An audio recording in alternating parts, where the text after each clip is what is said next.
Senator James Lankford here. I'm on the southwest border today, actually just right outside of McAllen, Texas. Been here since very early actually I got in last night. I've been out and about since very early this morning. Want to be able to stop for just a moment because there's been some new construction that's actually happened along the southern border because there's large areas where there's no fencing at all.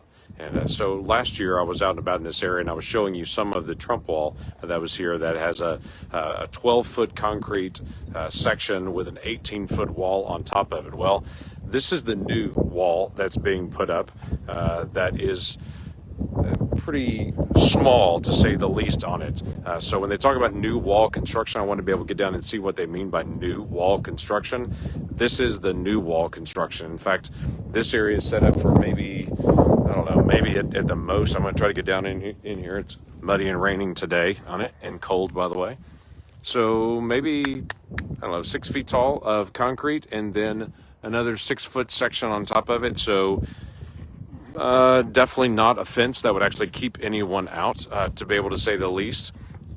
So they're calling it more guardrail than there are actual fencing on it. And if you look the other direction on it, there's nothing there on it. This is the challenge that we have in trying to deal with basic infrastructure.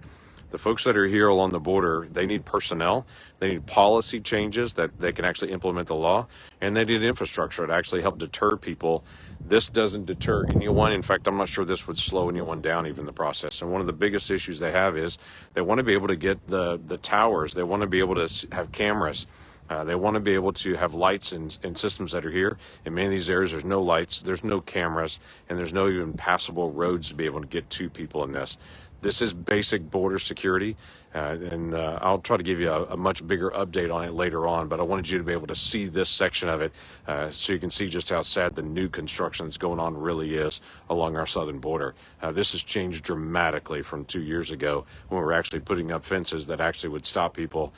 This is decorative. This is not actually going to stop anyone.